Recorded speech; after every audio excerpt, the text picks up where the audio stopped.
A lot, if not all, of the videos that I have released on this channel are really for people who are thinking about starting a business and for people who want to research the things that would be involved in the process of starting a business.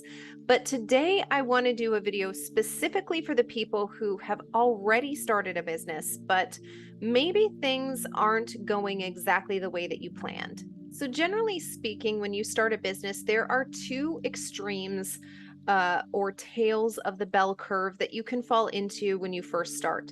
The first extreme is that you don't really have a plan and you start doing something that is maybe part of a multi-level marketing company, or it's really just a side gig, but you get an immediate response. So you didn't really do that much planning. Maybe you went to a conference or a workshop, or you just made an announcement on your social media sites, and then all of a sudden your idea took off and now you're generating business and you're wondering, how do I actually turn this into a sustainable business, right? And then the other extreme is that you did the same thing as these people, but you had the opposite result. So maybe you did exactly what those people did. You followed the training guide that the MLM gave to you, but you are not seeing the types of results that you are noticing that your colleagues are getting, or you're not getting the kind of success that other people's stories have been promoted to you that they've been having. What both of these extreme ends, or again, the tails of the bell curve, have in common is that there was no plan in place for the launch and the growth of the business. So the plan is just to do the things that you know to do, that you think you should do, or that are told to you to do by your upline, but there's no greater understanding of how this actually relates to an ongoing business that needs to grow. So then there are people who fall in the middle of this graph, in the middle or the center of the bell curve.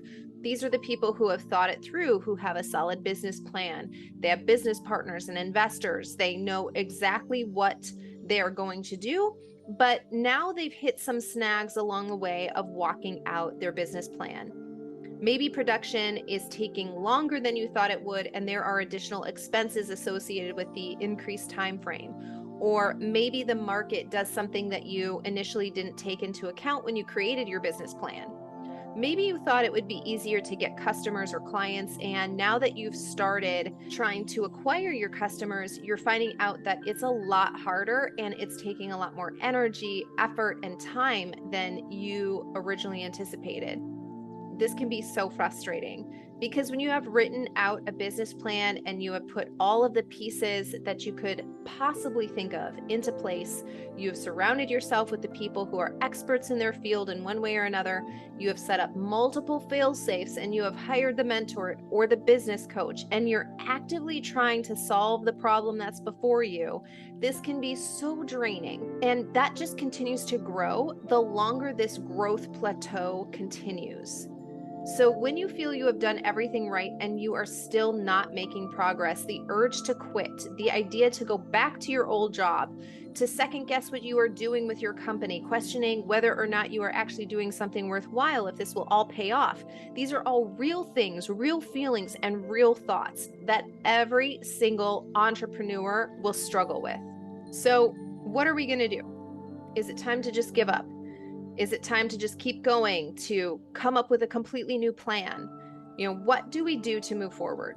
That answer greatly depends on each company, each founder, and each situation that is surrounding the business. But a few things that I do want you to know is that the pressure that you feel in this moment, when it feels helpless, when it feels hopeless, when it feels too overwhelming, that pressure has a benefit. And just for a moment, instead of wondering how to get out of that pressure or away from these feelings of overwhelming dread and drowning, what if you were to use that pressure for your benefit? What if you were to allow yourself to feel that pressure and to use it creatively to come up with a solution moving forward? Maybe the solution is that you get a part-time job so that you can fund your idea. Maybe the solution is that you get buy-in from people who can help bring your product or service to the next level, and you repay them with a certain percentage once the business takes off. My point here is that you need to find a way to allow that pressure to work for you, even just for a moment, even just if it's an idea that you do right now, a little exercise that you just tested out.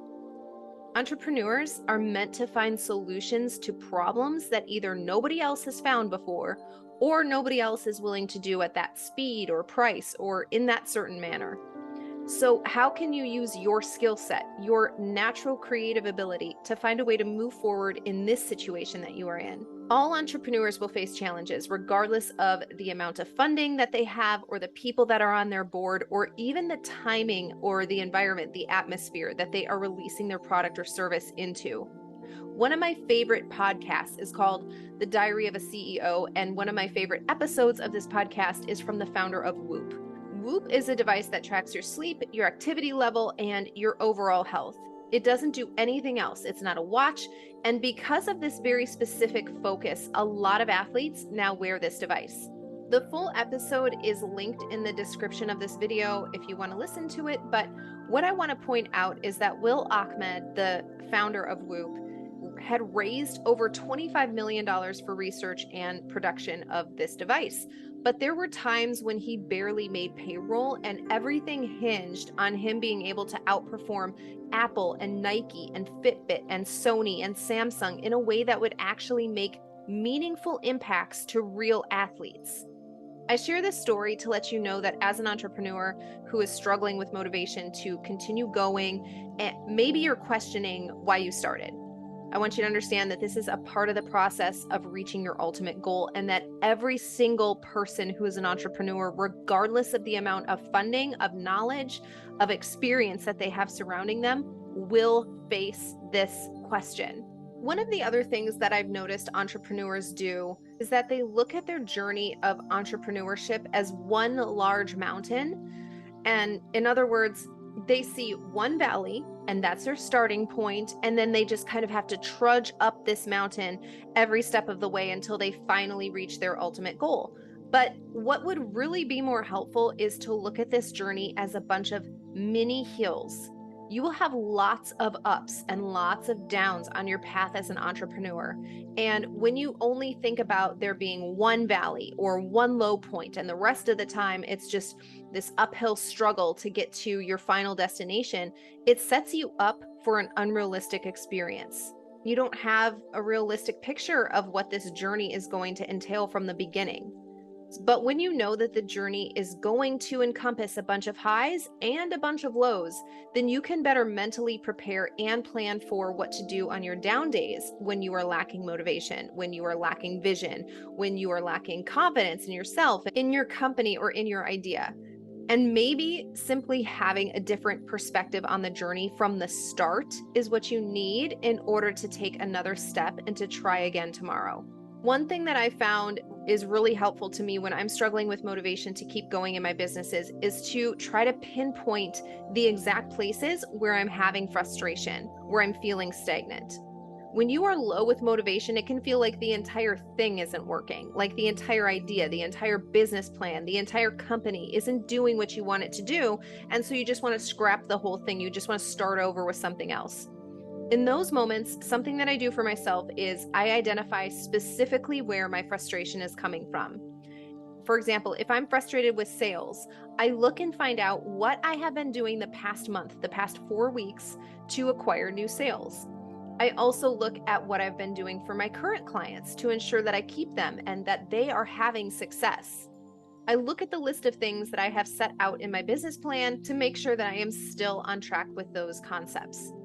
If I can't find the reason why I'm frustrated or why I'm not having sales, then I get another perspective on the situation. I do this by getting an appointment with one of my business coaches or texting a friend of mine who is an expert at sales or whatever other issue that I'm having. I get somebody else to look at my situation to see if I'm missing something.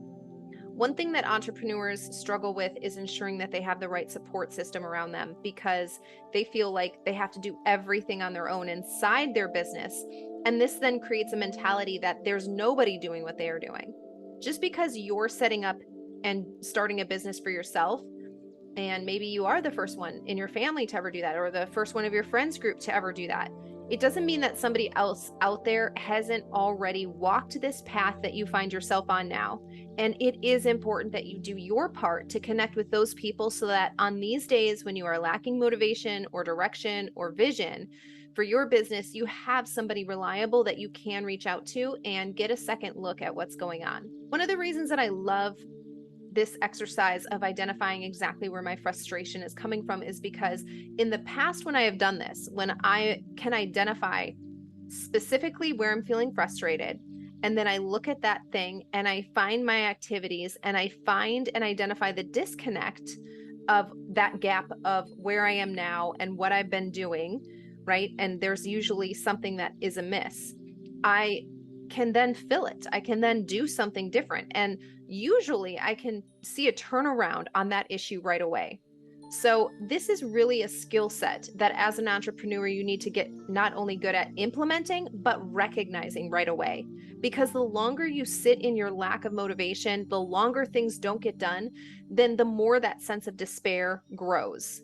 So really ensuring that you are keeping track of your own emotions, your own mental health, and the overall perspective that you have for your business isn't just important right now in this moment of feeling frustrated, but it's really a skill that you need in order to keep and ultimately grow your business. And one final thing that I want to say about motivation is that I find for me, when I start my day off by accomplishing something already, then momentum grows for me throughout the day. This is why I love starting my day by going to the gym, because after I get done at the gym, I already feel like I have accomplished so much for myself during the day. I've already taken care of myself for the day. My love tank for myself is already filled up, and I'm very motivated to go out and create. I have tons of endorphins and other chemicals that are in my body ready to help me do more of the things that make me happy, more fulfilled, and that truly impacts the productivity of my day. So for me, that's the gym, but maybe for you, it's getting up and writing or meditating or doing cryotherapy. But find something that will jumpstart you and your day so that as you go about completing the tasks for your business, you are starting out on the right foot. And if you are one of the many business owners who doesn't understand how a budget for your business differs from a budget for your own personal household, then you need to check out this video next.